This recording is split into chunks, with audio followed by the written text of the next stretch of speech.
अब एक second question देखते हैं हमें न्यूटन्स मेथड के ऊपर कि ये कैसे सॉल्व करना है। यहाँ पे हमें फंक्शन गिवन है F of X equals to x1 का 8x1 का square minus 8x1 x2 plus 5x2 का स्क्वायर। ठीक है, ये फंक्शन को हमारा इनिशियल पॉइंट हमें क्या गिवन है यहाँ पे 5,2। इसको हमें न्यूटन्स मेथड से सॉल्व करना है। ठीक है, न्यूटन्स मेथड का फॉर्मूला देख चुके हैं कि हमारा फॉर्मूला क्या है, एक्स की power k+1 equals to x के minus H inverse del F of x के, जहाँ एच क्या होता है हमारा हेसियन मैट्रिक्स होता है, और इसको हम इस तरह भी रिप्रेजेंट कर सकते हैं del square F of x के, क्योंकि हम जानते हैं कि हेसियन मैट्रिक्स में हम फंक्शन का डबल डिफरेंशिएशन करके ही मैट्रिक्स फॉर्म करते हैं। तो आप इसको, ये वैल्यू आपकी एच के बराबर ही होती है जो हेसियन मैट्रिक्स होता है। तो आप चाहे फंक्शन को ऐसे प्रेजेंट कर दो या ऐसे प्रेजेंट कर दो।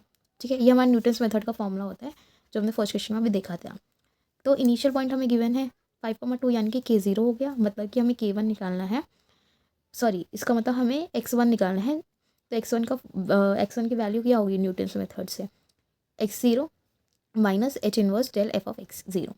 ठीक है, अब हमें इसकी वैल्यूज निकाली इसके अंदर पुट करनी। So del F of x0 क्या होगा, हमने देखा था कि डेल एफ ऑफ x का मतलब होता है कि फंक्शन का डिफरेंशिएशन बार respect to x1 then with respect to x2, यानी कि डेल एफ ऑफ x होता है del F with respect to x1 और del F with respect to x2। ये हमारी इस फंक्शन की वैल्यू थी। डेल एफ ऑफ x1 कैसे निकालेंगे, जो हमें एक फंक्शन गिवन था इसका डिफरेंशिएशन करो विद रिस्पेक्ट टू x1। ये आएगा, देखो x1 के रिस्पेक्ट में डिफरेंशिएशन करना है तो 8 × 2 × x1 क्या होगा 16x1, हमने यहाँ लिख दिया, माइनस x1 माइनस 8x2 यहाँ लिख दिया, और ये टर्म 0 हो गई। तो x1 के रिस्पेक्ट में इसका डिफरेंशिएशन क्या आएगा 16x1 माइनस 8x2। अब इसी एक फंक्शन का डिफरेंशिएशन करो विद रिस्पेक्ट टू x2 के रिस्पेक्ट में डिफरेंशिएशन करेंगे तो क्या आएगा माइनस 8x2 प्लस 10x2, हमने यहाँ लिख दिया। ठीक है, आई होप आपको डिफरेंशिएशन करना आता होगा। तो हमने डेल एफ ऑफ एक्स की वैल्यू निकाली, डिफरेंशिएशन किया एफ एक बार रिस्पेक्ट टू x1 एक बार x2, ये आई। अब इसके अंदर x0 पॉइंट जो था हमें गिवन किया है पॉइंट 5,0, ये x0 की वैल्यू है। इसके अंदर x1 की वैल्यू 5 पुट करो और x2 की वैल्यू 2, क्योंकि 5,2 पॉइंट का क्या मतलब हुआ है कि x1 की वैल्यू 5 है और x2 की वैल्यू 2 है। यह हमने इसकी वैल्यूज पुट करी, x1 की जगह 5 पुट किया और x2 की जगह 2 पुट किया, इन दोनों में सॉल्व किया तो हमारे पास वैल्यू क्या आ रही है 64 और -20। ठीक है, आप खुद सॉल्व करने यही वैल्यू आएगी, कैलकुलेशन में एरर होती जाती है बस। देन एच जो हमारा हेसियन मैट्रिक्स था हम वो निकालेंगे। हेसियन मैट्रिक्स हम देख चुके हैं कैसे निकालते हैं। एफ ऑफ, ये क्या है हमारा यहाँ, ये हमारा है एफ ऑफ 1 और ये है एक तरीके से एफ ऑफ 2, क्योंकि यहाँ हमने फंक्शन का differentiation with respect to x1 किया, यहाँ x2। अब हेसियन मैट्रिक्स से फर्स्ट एलिमेंट कैसे निकलता है, अभी मैंने बताया था कि फंक्शन का double differentiation with respect to x1 के रिस्पेक्ट में 2 बार डिफरेंशिएशन करो। एक बार हम कर चुके हैं इस लाइन में, इसी का फिर से डिफरेंशिएशन कर दो विद रिस्पेक्ट टू x1, क्या आएगा 16, यहाँ लिख दो। अब x1 के रिस्पेक्ट में जो डिफरेंशिएशन कर रखा है उसका डबल डिफरेंशिएशन करो विद रिस्पेक्ट टू x2, तो वैल्यू क्या आ गई -8, यहाँ आ गई। अब x2 के रिस्पेक्ट में जो डिफरेंशिएशन कर रखा है उसको x1 के रिस्पेक्ट में डिफरेंशिएट कर दो, यहाँ पे क्या आ गया -8, वो लिख दो। अभी यहाँ पे इस लाइन में हमने x2 के रिस्पेक्ट में डिफरेंशिएशन कर रखा है, इसको फिर से x2 के रिस्पेक्ट में डिफरेंशिएट कर दो, तो वैल्यू क्या आ गई 10। ठीक है, तो इस तरीके से हमारा हेसियन मैट्रिक्स निकल गया। अब इसका डिटर्मिनेंट निकालेंगे। डिटर्मिनेंट निकालने के लिए क्या करना होता है, जो आपके सिमेट्रिक वाले एलिमेंट्स होते हैं इन दोनों का मल्टीप्लाई माइनस इन दोनों के एलिमेंट्स से मल्टीप्लाई। ठीक है, तो 16 × 10 क्या होता है 160, माइनस -8 × -8 प्लस का 64, तो हमारे पास बन गया 160 - 64 जो कि होता है इक्वल्स टू 96। ये नॉट इक्वल्स टू 0 है, इसका मतलब कि एच इनवर्स एग्जिस्ट करेगा। ठीक है, तो एच इनवर्स निकालेंगे। एच इनवर्स का फॉर्मूला क्या होता है, adjoint of A into determinant of A. H inverse क्या होता है एडजॉइंट ऑफ एच अपॉन में एच का डिटर्मिनेंट। ठीक है, तो एच का डिटर्मिनेंट हमारे पास क्या है 96, तो 1/96 हमने यहाँ लिख लिया। उसके बाद adjoint of H, adjoint of H हमने अभी आपको ट्रिक बताई थी। क्या ट्रिक है, सिमेट्रिक एलिमेंट्स जो हैं आपके यहाँ इन दोनों की जगह इंटरचेंज कर दो और इन दोनों को माइनस से मल्टीप्लाई कर दो।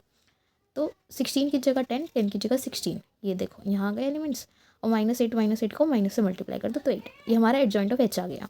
ठीक है, ये एच डिटर्मिनेंट हम निकाल चुके हैं।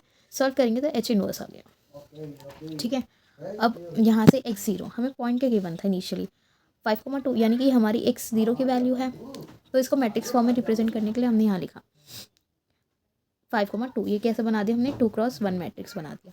ठीक है, माइनस एच इनवर्स की वैल्यू यहाँ आई थी into del F of x0, ये हमारी वैल्यू यहाँ आई थी। ठीक है, ये जो फॉर्मूला हमारा न्यूटन्स मेथड का था हमने यहाँ के इसमें सब वैल्यूज़ निकाली और इसके अंदर पुट कर दी, तो हमारे पास ये इक्वेशन बनी। अभी सिंपल मैट्रिक्स के अंदर आ चुका है, अब हम इसको सॉल्व कर सकते हैं। सॉल्व करने के लिए मैंने फर्स्ट मैट्रिक्स ऐसे रखा है, इसको ऐसे इन दोनों को मल्टीप्लाई करा है, देन 1/96 से डिवाइड करके सॉल्व किया है।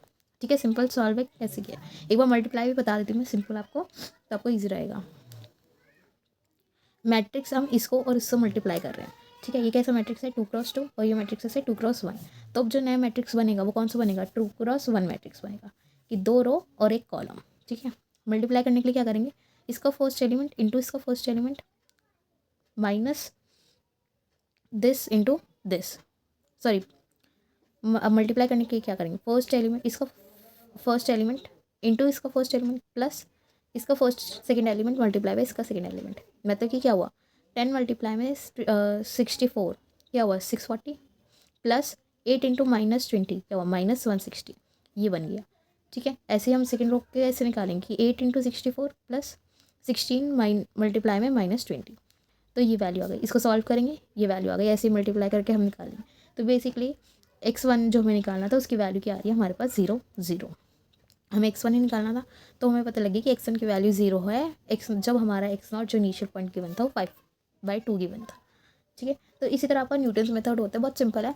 बस आपको 2-3 चीज़ दिमाग में रखनी है, हेजन मैट्रिक्स, इसका ऑब्वियसली न्यूटन्स मेथड का फॉर्मूला और बेसिक मल्टीप्लाई कैसे करते हैं। सो आई होप आपको ये क्वेश्चन क्लियर होगा।